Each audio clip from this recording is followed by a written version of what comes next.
Hello everyone, welcome to my channel. This is గీత.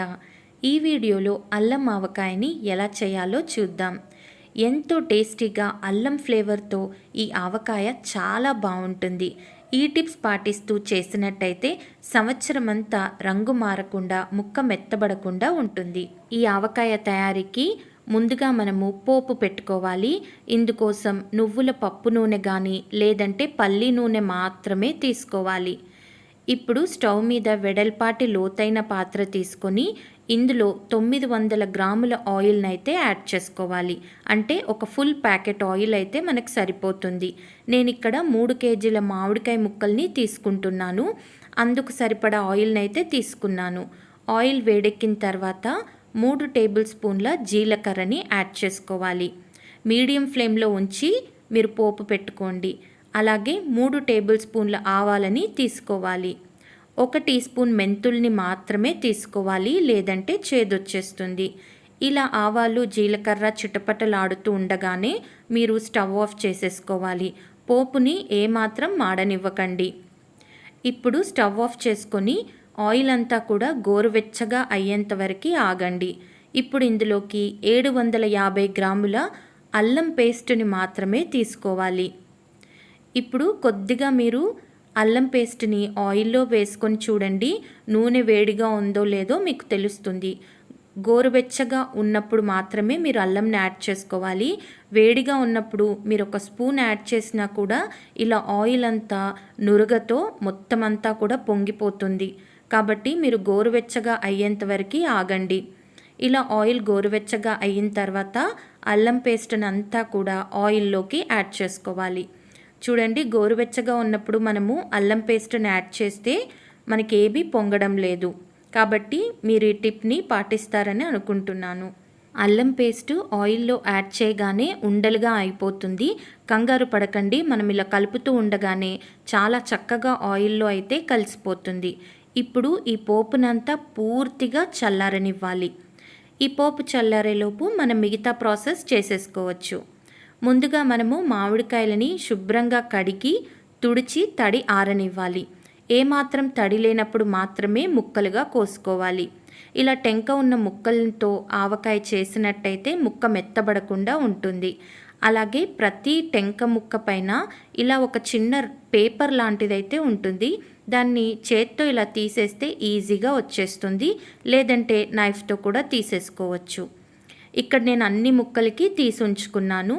అలాగే కొన్ని జీడి ముక్కలు, మనము మామిడికాయ ముక్కలు కట్ చేసేటప్పుడు లోపల జీడి ఉంటుంది కదా, దానిపైన ఆ నల్లటి పొర తొలగిస్తే ఇలా తెల్లటి జీడి ముక్కలు అయితే వస్తాయి.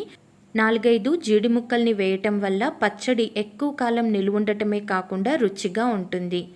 ఇందులోకి 375 గ్రాముల కారం పడుతుంది. అయితే నేను ఇక్కడ 300 గ్రాముల పచ్చళ్ళ కారం 3 మ్యాంగో కారం తీసుకున్నాను. అలాగే 75 గ్రాములు ఎవరెస్ట్ టీ కలాల్ కారం తీసుకున్నాను. ఇలా ఎవరెస్ట్ టీ కలాల్ కారం వేయటం వలన పచ్చడి రంగు చాలా బాగుంటుంది. వద్దనుకునే వాళ్ళు మీరు పచ్చళ్ళ కారంనే 375 గ్రాములని తీసుకోవచ్చు. చూశారు కదా, నేను ఇక్కడ ఏ కారం వాడుతున్నానో నేను ఆ బ్రాండ్స్ని అయితే చూపించాను. 3 కేజీల మామిడికాయ ముక్కలకి 300 గ్రాముల 3 మ్యాంగో కారం, అలాగే 75 గ్రాముల ఎవరెస్ట్ టీ కలాల్ కారంని తీసుకుంటున్నాను. ఇందులోకి 750 గ్రాముల ఉప్పు పడుతుంది. అయోడైజ్డ్ ఉప్పు మాత్రం వాడొద్దు, కల్లుప్పుని మాత్రమే వాడాలి. కల్లుప్పుని ఒక రోజంతా ఎండలో ఉంచుకొని మిక్సీ పట్టుకొని యాడ్ చేసుకోవాలి. మీకు కల్లుప్పు దొరకకపోతే పికిల్ సాల్ట్ని యాడ్ చేసుకోండి. ఈ మధ్య మార్కెట్లో ఈజీగా దొరుకుతుంది. మీరు అయోడైజ్డ్ ఉప్పు వాడితే కెమికల్ వాసన వచ్చేస్తుంది. పికిల్ ఏమాత్రం రుచిగా ఉండదు. అల్లం ఆవకాయలో ఆవపిండిని ఎక్కువగా వాడరు, ఆవపిండిని కొద్దిగానే వాడుతాము. అయితే ఆవాలను ఏం వేయించని అవసరం లేదు. కొద్దిగా ఎండలో ఉంచి మిక్సీ పట్టుకొని జల్లెడ పట్టుకుంటే సరిపోతుంది. 3 టేబుల్ స్పూన్ల ఆవపిండిని వేసుకుంటాము. ఆవపిండి వేయటం వలన ముక్క గట్టిగా ఉంటుంది. అలాగే వేయించిన జీలకర్ర పొడి 150 గ్రాములని తీసుకోవాలి. జీలకర్రని దోరగా ప్యాన్లో వేయించుకొని చల్లారాక మిక్సీ పట్టుకొని జల్లెడ పట్టుకోవాలి. ఇలా జల్లెడ పట్టుకున్న వేయించిన జీలకర్ర పొడి 150 గ్రాములని తీసుకోవాలి. అలాగే ఇందులోకి దోరగా వేయించుకున్న మెంతులని చల్లారాక మిక్సీ పట్టుకొని జల్లెడ పట్టుకోవాలి. ఇలా చేసుకున్న మెంతుల పౌడర్ని 3 టీ స్పూన్లని మాత్రమే వేసుకోవాలి. ఎక్కువగా వేసుకుంటే చేదొచ్చేస్తుంది. కాబట్టి 3 టీ స్పూన్లని మాత్రమే వేసుకోండి. అలాగే నిలువ పచ్చళ్ళలో పసుపు ఎక్కువగా వాడనవసరం లేదు. 3 టీ స్పూన్ల పసుపు అయితే సరిపోతుంది. ఇప్పుడు వీటన్నిటినీ కూడా బాగా కలుపుకోవాలి. చేత్తో కలుపుకుంటేనే ఈ పొడులన్నీ కూడా చాలా చక్కగా కలిసిపోతాయి. ఈ ముక్కలన్నిటికీ ఈ పొడులన్నీ బాగా పట్టేలాగా, అలాగే పొడులన్నీ కూడా బాగా కలిసేలాగా ఇలా కలుపుకోవాలి. ఈ పొడులన్నీ కూడా కలుపుకున్న తర్వాత ఇందులోకి పూర్తిగా చల్లారిన పోపుని వేసుకోవాలి. మనం ఇందాక అల్లం పేస్ట్ని ఆయిల్లో వేసుకున్నాం కదా, ఆ పేస్ట్నంతా కూడా ఇప్పుడు ఇందులోకి యాడ్ చేసుకోవాలి. పూర్తిగా చల్లారిన తర్వాత మాత్రమే మీరు పోపుని మామిడికాయ ముక్కల్లోకి వేసుకోవాలి. లేదంటే పచ్చడి నల్లబడుతుంది, అలాగే త్వరగా పాడవుతుంది. మీరు కొంచెం గోరువెచ్చగా వేసుకున్నా కూడా పచ్చడిలో కండెన్సేషన్ జరిగి మాయిశ్చర్ ఏర్పడుతుంది. దీనివల్ల పచ్చడి త్వరగా పాడవుతుంది. కాబట్టి వెయిట్ చేసైనా సరే మీరు పోపుని చల్లార్చుకున్న తర్వాతనే పచ్చడిలోకి కలుపుకోండి. ఇప్పుడు పచ్చడినంతా బాగా కలుపుకున్నాం కదా, ఇప్పుడు ఈ పచ్చడినంతా కూడా ఒక స్టీల్ గిన్నెలోకి కానీ క్యాన్లోకి కానీ తీసుకోండి. 3 రోజుల పాటు పచ్చడిని ఊరనివ్వండి. పచ్చడి 3 రోజుల తర్వాత మనం ఉప్పు, ఆయిల్ సరిపోయిందో లేదో చెక్ చేసుకొని మనం జాడీల్లోకి పెట్టుకోవచ్చు. పచ్చడి పెట్టుకున్న వెంటనే మనకి డ్రైగా ఆయిల్ అసలు లేనట్టుగా అనిపిస్తుంది కదా. 3 రోజుల తర్వాత ఆయిల్ అంతా కూడా ముక్కలపైకి తేలుతూ కనపడుతుంది. ఇప్పుడు ఈ పచ్చడి పైన మూత పెట్టేసి 3 రోజుల పాటు ఊరనివ్వాలి.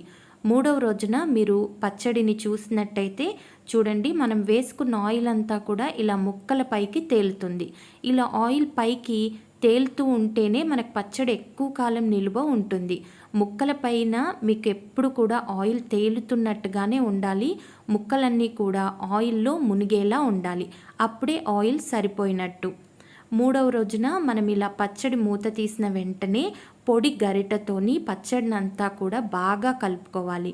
మీరు కావాలంటే పెద్ద గిన్నెలోకి వేసుకొని పచ్చడినంతా కలుపుకోండి. ఒకవేళ మీకు ఆయిల్ ఇలా లేనట్టుగా అనిపిస్తే కొంచెం ఆయిల్ వేడి చేసుకొని పూర్తిగా చల్లారాక పచ్చడిలోకి కలుపుకోవచ్చు. అలాగే ఉప్పుని కూడా మీరు 3వ రోజు చెక్ చేసుకోండి. ఉప్పు సరిపోకపోతే కొద్దిగా ఉప్పుని కూడా కలుపుకోండి. పచ్చడి పెట్టుకున్న వెంటనే మీరు టేస్ట్ చూసినట్టయితే కొంచెం ఉప్పుగానే ఉంటుంది. కంగారు పడకండి. మొదటి రోజు అలా ఉన్నా కూడా 3వ రోజుకి ఉప్పంతా కూడా పచ్చడిలోకి దిగి చాలా బాగుంటుంది. ఉప్పు, నూనె అన్నీ సరిచూసుకున్న తర్వాత మీరు తడిలేని పొడి సీసాల్లోకి అలాగే జాడీల్లోకి పచ్చడినంతా కూడా మార్చుకోవచ్చు. పచ్చడి ఎప్పుడు తీసుకున్నా కూడా మీరు తడిలేని గరిటెలనే వాడండి. అలాగే పచ్చడి చేసుకునేటప్పుడు కూడా మీరు వాడే గిన్నెలు కానీ, ఇంగ్రీడియంట్స్ కానీ, అలాగే మీ చేతులు కానీ పొడిగా ఉండేలా చూసుకోండి. ఏమాత్రం తడి తగిలినా పచ్చడి పాడవుతుందని గుర్తుంచుకోండి. అల్లం ఆవకాయే కాదండి, మరిన్ని ఆవకాయ రెసిపీలు కూడా ఛానల్లో ఉన్నాయి. లింక్ డిస్క్రిప్షన్లో ఉంటుంది. అలాగే కమెంట్ బాక్స్లో కూడా లింక్ ఉంటుంది. ఒకసారి చెక్ చేయండి. ఈ తెలంగాణ అల్లం ఆవకాయ మీకు నచ్చిందనే అనుకుంటున్నాను. నచ్చితే లైక్ చేయండి, షేర్ చేయండి. ఛానల్ని సబ్స్క్రైబ్ చేసుకొని పక్కనున్న బెల్ ఐకాన్ని ప్రెస్ చేయండి. Thank you for watching.